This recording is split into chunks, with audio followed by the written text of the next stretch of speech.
नमस्कार दोस्तों, एक बार फिर से आपका स्वागत है मेरे यूट्यूब चैनल स्टडी पॉइंट में। आज हम जो टॉपिक कवर करने वाले हैं वो है स्वतंत्रता का अर्थ। तो फ्रीडम और लिबर्टी आज हम पढ़ने वाले हैं। ये यूनिट 2 का टॉपिक है जिसको आज हम कवर करेंगे। स्टार्ट करते हैं। उदारवादी चिंतक का केंद्रीय तत्व और सार होने के बावजूद स्वतंत्रता एक अस्पष्ट, अनिश्चित, अनेकार्थ परंतु महत्वपूर्ण धारणा है। तो उदारवादियों का स्वतंत्रता क्या था, जो फ्रीडम है वो केंद्र बिंदु रहता, पर केंद्र बिंदु रहने के बाद भी ये आज तक स्पष्ट नहीं हो पाई कि फ्रीडम है क्या। अनेकार्थ इसके कई अर्थ हैं और महत्वपूर्ण धारणा भी रही है ये। विभिन्न चिंतकों के लिए इसका अर्थ भिन्न रहा है। अलग अलग विचारक थे, उन चिंतक थे, उनके लिए इसका विचार क्या था, अलग अलग था। स्वतंत्रता का स्वतंत्रता क्या है, वे कौन सी सीमा है जो स्वतंत्रता समाप्त कर सकती हैं, तो वे कौन से प्रतिबंध है जो फ्रीडम को समाप्त कर देते हैं। ऐसे प्रश्नों का कोई सर्वव्यापक उत्तर नहीं है और ऐसे प्रश्नों का कोई उत्तर नहीं मिला है। इसमें कोई शक नहीं है कि सामाजिक स्तर पर स्वतंत्रता बिना किसी प्रकार की सीमाओं के असंभव है। अगर सामाजिक स्तर पर देखी जाए तो फ्रीडम को बिना प्रतिबंधों को देना अच्छी बात नहीं है। क्यों, उस पर भी प्रतिबंध होने जरूरी है, कुछ ना कुछ। स्वतंत्रता की परिभाषा पर सहमति होते हुए भी इन सीमाओं को लेकर गहरे मतभेद रहे हैं। इसकी फ्रीडम पर परिभाषा पर सहमति हुई है, लेकिन मतभेद भी बहुत अधिक है इसमें। हॉब्स और हीगल की स्वतंत्रता पर एक से विचार है। हॉब्स और हीगल जो है, इनके फ्रीडम पर क्या है, एक जैसे विचार है, दोनों इक्वली विचार रखते हैं स्वतंत्रता के ऊपर। यदि परिभाषा के अनुसार स्वतंत्रता को समझने की कोशिश करें तो हॉब के अनुसार स्वतंत्रता से अभिप्राय है बाह्य बाधों की अनुपस्थिति। मतलब ये कहता है, हॉब कहता है कि बाहरी बंधन जो होते हैं उनकी अनुपस्थिति होनी चाहिए, मतलब प्रतिबंध नहीं होने चाहिए। वे बाधाएं जो व्यक्ति की कोई भी काम करने में शक्ति को घटाती है, ऐसे बंधन जो व्यक्ति को किसी कार्य को करने की करें शक्ति को घटाए, ऐसे प्रतिबंध उसके ऊपर नहीं लगने चाहिए। रूसो के अनुसार स्वतंत्रता सामान्य इच्छा का पालन करने में है, और रूसो कहता है कि स्वतंत्रता क्या है, आपकी जो इच्छा है वो आप करो, जैसा आपका मन करे वैसा आप करो, यह फ्रीडम। हीगल के अनुसार स्वतंत्रता का अर्थ राज्य के कानून का पालन है, और हीगल क्या कहता है कि राज्य का जो कानून होगा उसका पालन करो, ये क्या है, फ्रीडम है। मील के अनुसार स्वतंत्रता प्रत्येक व्यक्ति द्वारा अपनी मर्जी से अपना सुख ढूंढने का अवसर है। और मील क्या कहता है, फ्रीडम क्या है, जो व्यक्ति अपनी मर्जी से अपना सुख ढूंढ ले वही फ्रीडम है। जितनी देर वह दूसरों के इसी तरह के सुख ढूंढने में बाधा नहीं डालता, और वो दूसरों के सुख ढूंढने में बाधा नहीं डालता, जब तक वो क्या है, फ्रीडम है। लास्की के अनुसार स्वतंत्रता व्यक्ति के सुख के लिए आवश्यक सामाजिक परिस्थितियों पर किसी भी प्रकार की बाधाओं का अभाव है। लास्की कहता है कि फ्रीडम वो है जो कि व्यक्ति के सुख के लिए आवश्यक सामाजिक परिस्थितियों पर किसी प्रकार की बाधाओं का क्या हो, अभाव हो, मतलब किसी प्रकार का बाधाओं का अभाव होना चाहिए, मतलब प्रतिबंध बिल्कुल भी नहीं होने चाहिए सामाजिक स्तर पर। मैकफर्सन के अनुसार स्वतंत्रता का अर्थ है एक पूर्ण मानव के रूप में कार्य करने की स्वतंत्रता। एक मानव है, उस मानव को जो कार्य करना है वो पूर्ण रूप से कर सके, यह उसकी फ्रीडम, बिना प्रतिबंधों के, बिना डर के। मार्क्सवादी परंपरा ने स्वतंत्रता को दो चरणों में बांटा है। तो मार्क्सवादी विचारधारा जो है उसने स्वतंत्रता को दो भागों में बांटा है। पहला भाग है जोर जबरदस्ती करने वाली सामाजिक संस्थाओं और ढांचों से मुक्ति। पहला भाग जो उसने रखा है इसमें कि जोर जबरदस्ती नहीं होनी चाहिए सामाजिक स्तर पर, मतलब समाज में व्यक्ति पर कोई प्रतिबंध नहीं होना चाहिए सामाजिक स्तर पर। सेकंड है ऐसी सामाजिक परिस्थितियों की स्थापना जिनमें व्यक्ति मानव की आवश्यकताओं के अनुसार जी सके, और ऐसी सामाजिक परिस्थितियां होनी चाहिए जिसमें मानव अपनी आवश्यकता के अनुसार जीवन जी सके।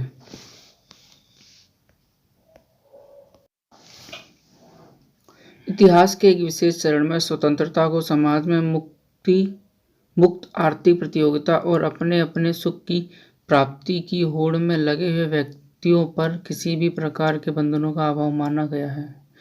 तो क्या है कि इतिहास में स्वतंत्रता ऐसा माना जाता है कि कोई व्यक्ति है, वो जो कुछ कर रहा है, ठीक है, उस पर किसी प्रकार का प्रतिबंध ना हो, व्यक्ति को किसी प्रकार के बंधनों का अभाव हो, मतलब उसे ये ना हो कि मेरे ऊपर कोई नियम लागू है, उससे किसी चीज़ का डर नहीं होना चाहिए।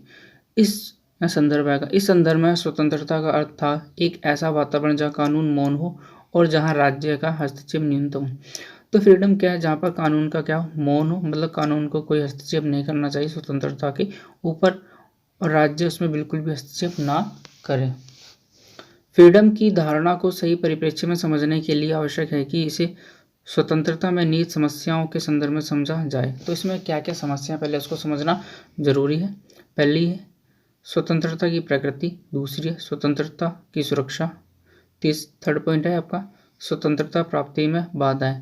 तो ये तीनों पॉइंट बहुत जरूरी हैं समझना। प्रारंभिक उदारवाद ने स्वतंत्रता का अर्थ मूलतः व्यक्ति की स्वतंत्रता से लिया, अर्थात प्रत्येक व्यक्ति को अपना सुख ढूंढने और अपनी इच्छा अनुसार कार्य करने की छूट। तो स्वतंत्रता की प्रकृति कैसी होनी चाहिए कि व्यक्ति जो है वो प्रत्येक व्यक्ति को अपना सुख ढूंढे, जो उसका सुख है वो उसे ढूंढे, उस पर किसी भी प्रकार के प्रतिबंध नहीं होने चाहिए, बिल्कुल निडर होकर वो अपने सुख को ढूंढ ले। प्रारंभिक उदारवादी लेखकों के अनुसार प्रत्येक व्यक्ति अपने व्यक्तिगत सुख और कल्याण से प्रेरित होता है। यह लेखक मध्यकालीन रूढ़िवादिता, सामंतशाही, अज्ञान और प्रथाओं के विरुद्ध जूझ रहे थे और उनका विचार था कि इन बाधाओं या कठिनाइयों का सामना केवल व्यक्तिगत उपक्रम द्वारा ही किया जा सकता है। तो ये जो विचारधाराएं थी पहले मध्यकालीन में, रूढ़िवादिता था, सामंतशाही, अज्ञानता की ये विचारधाराएं प्रथाएं बहुत चली आ रही थी। इनसे क्या उदारवादी विचारक क्या जूझ रहे थे, स्ट्रगल कर रहे थे इन विचारधाराओं से। अतः उन्होंने स्वतंत्रता के सामाजिक पक्ष की तरफ ध्यान नहीं दिया। उनका विश्वास था कि एक बार यदि तानाशाही सरकारों की निर्मम शक्ति से छुटकारा मिल जाए तो मानव जाति अपनी खुशहाली के लिए रास्ता निकाल सकती है। तो ये विचारधारा मानती थी कि उस टाइम पर कि अगर आप तानाशाही शक्तियों से छुटकारा पा लो तो आपकी खुशहाली के दिन आ जाएंगे। इस स्वतंत्रता की प्राप्ति के लिए वे उन सभी संस्थाओं के समर्थक थे जो व्यक्ति की राजनीतिक, आर्थिक और सांस्कृतिक आकांक्षाओं की अभिव्यक्ति कर सकें।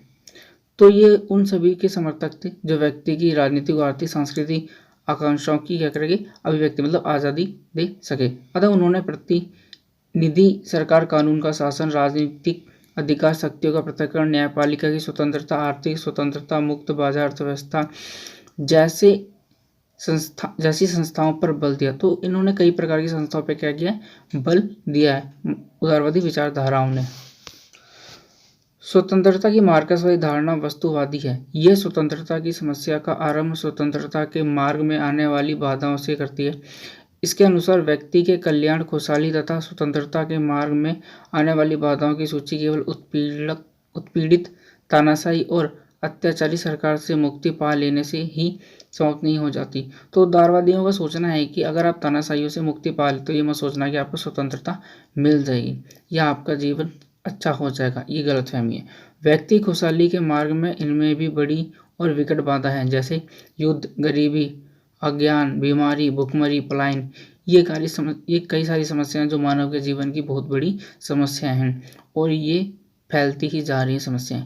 इन बाधाओं पर विजय पाने के लिए व्यक्तिगत पहल के स्थान पर मार्क्सवादी मानव जाति के सामूहिक प्रयत्न की अपेक्षा करता है। तो ये एक व्यक्ति की समस्या नहीं, सामाजिक समस्या। तो इसके लिए सामाजिक पहल बहुत जरूरी है, मार्क्सवादियों का ये मानना है। सामूहिक प्रयत्न की इस प्रक्रिया में हो सकता है कि लोग उन स्वतंत्रताओं से हाथ धो बैठे जिन्हें उदारवादी सर्वोच्च और पवित्र मानता है। उदारवादी एक व्यक्ति की स्वतंत्रता पर ज़्यादा फोकस करता है, तो उनका क्या हो सकता है, ये नाश भी खत्म भी हो सकती है वो। क्यों? क्योंकि जब सामूहिक स्वतंत्रता पर पहल करोगे, बढ़ावा दोगे तो एक व्यक्ति की स्वतंत्रता पर बहुत ज़्यादा इसका असर पड़ेगा। परिणाम स्वरूप मार्क्सवाद तथा उदारवाद दोनों ही स्वतंत्रता के मार्ग में आने वाली बाधाओं से उत्पन्न होने वाली समस्याओं को सुलझाने में असमर्थ रहे। तो मार्क्सवाद और उदारवादी दोनों ही जो मानव की समस्या, स्वतंत्रता की समस्या में आने वाली समस्या थी, उनको सुलझाने में क्या रहे हैं, असमर्थ रहे हैं। नेक्स्ट वीडियो मिलते हैं, उसमें पढ़ने वाले नकारात्मक सकारात्मक स्वतंत्रता के बारे में पढ़ेंगे।